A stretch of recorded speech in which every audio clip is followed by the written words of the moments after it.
Klonk. Sitten kovin maas. No niin, lähdetäänpä hitkuttamaan ylös. Ei talvikunnossa pitoa kappas. Täällä ois. Onks tää Oulu, jos haluais? Tai Kuusamo. Mennään ennemmin tänne, missä on kelirikko ja 4 tonnin painorajoitus. Näyttää paljon mielenkiintoisemmalta. Hirveä metelikin tuolla. Ilta alkaa vilpenemään. No, eikö se ole ihan hyvä sana? Pistää vähän enemmän vaatetta jo päälle. Toivottavasti pystyy kuivana. Kop. Lähdetään polkeen kohteen Rytinkiä.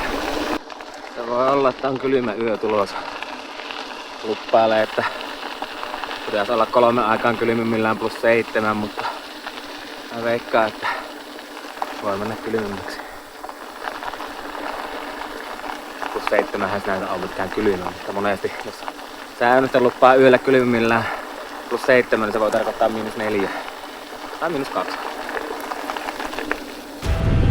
Viiri Pekalle.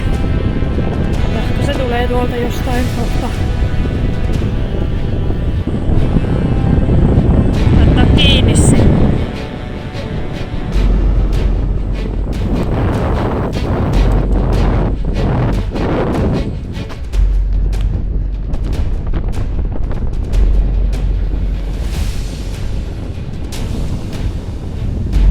Täältä tulee viiripartio.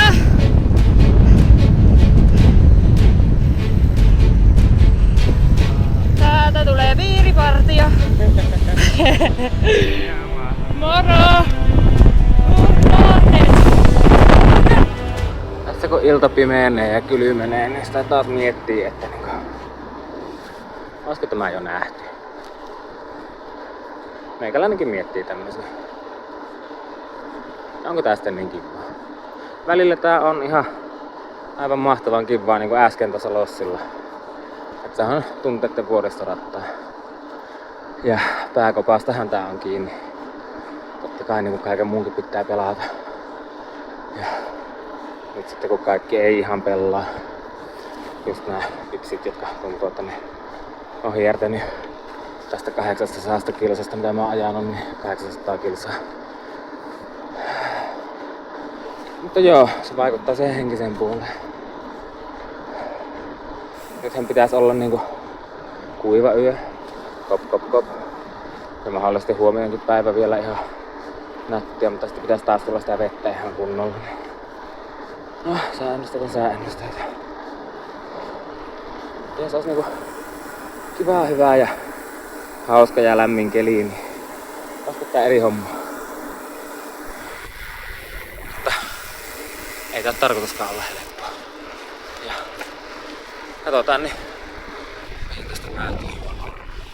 Milloin ja minne. Ja nytkin sitä toivoo ja ihmettelee, että miksi ihmeessä Pekka et ostanut enempää ruokaa sieltä Suomussalmelta. Mulla on tässä vielä kuitenkin niinku, mitä mulla on, Rovaniemelle melkein 200 kilsaa, tai voi olla 200 kilsaa. Mä pitäis pärjätä yö yli kaikella tuolla tapuskalla, mitä mulla on, tai siis kaikella sillä, mitä kaikella, ei sitä kovin paljon oo. Vettä onneksi mä saan tosta ainakin yhdestä paikasta kohta. Sitä mahtuu 4 litraa sitten kyytiin, eiköhän sillä pärjää. No katsotaan. Saavutaan Rytinkiin. Täällä olisi kauppa, mutta se on mennyt kiinni 4,5 tuntia sitten ja auki ja 11,5 tunnin päästä. Mutta sillä saattaisi olla vettä. Muistelen, että täällä on vesipiste.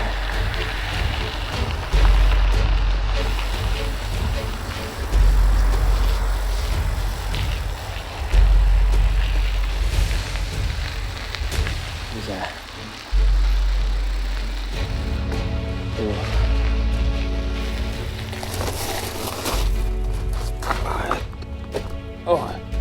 Älä kiristä liikaa.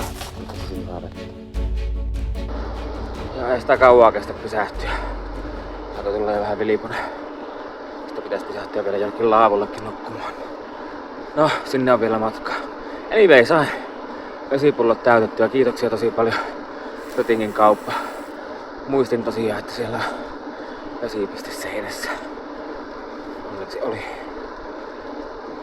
No, vesi ei oo nyt ainakaan hetkeä ongelma, mutta ruoka voi edelleen olla. Se on sen ajan murre. Poletaan. Ruskaa se on tämäkin. Istun täällä koulun pihalla. Ainoa paikka, missä oli valoja. Täällä koulun pihalla vetämässä kylmiä kermaperunoita.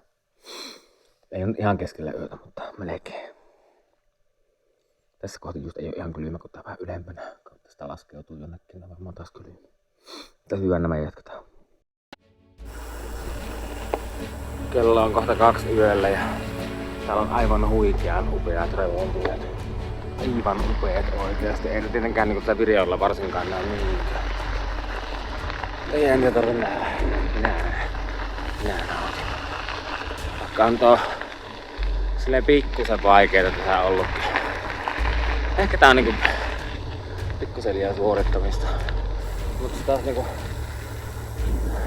Mä en tykkää sitä sateessa ajamisesta ja olen muuttanut sitä sääennustetta silloin, että huomenna ei olekaan kokonaan kuiva, niin mitä aikaisemmin huomenna eli tänään ajaa, niin sen parempi. Se enemmän säilyy kuivana. Sitten on tää hieno. Niin melkein koko taivaan täydeltä. Revon tuli 358 kilsaa. Kello on 2 yöllä.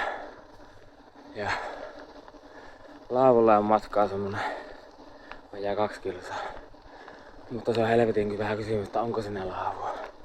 Sitä ei oo missään tulikartassa eikä laavuorkissa, mutta peruskartassa on.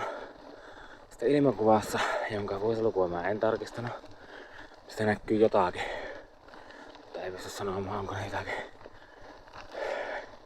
Vaikka kuormalavoja, jäteastioita tai laavua. Mutta joo, tuossa 100 kilsaa sitten, no okei, vähän ylikin, 140 kilsaa sitten. Mä mietin, että vois mennä tällä laavulla yöksi. Se olisi aika hyvää petausta tulevaa varten. Tuntuu aika toivottomalta. Enkä mä sitä näin niinku päättänyt, mutta ajattelin, että kun ajaa ensin lähemmäksi, niin sitten ei tunnu matka niin pitkältä.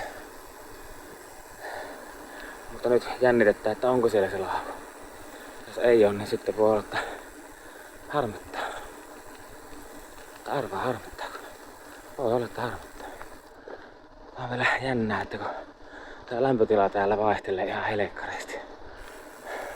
Varmasti nollan lähellä tuolla avoimilla ja notkoissa. Ja kun toi laavu on tosiaan järven rannalla, niin se on ihan kysymysmerkki, että lämmittääkö järvi vai viilentääkö järvi. Kohta nähdään. On täällä laavu. Ja komia laavu onkin. Pohjasperän laavu. Nyt äkkiä tosta pöti kuntoon ja nukkumaan.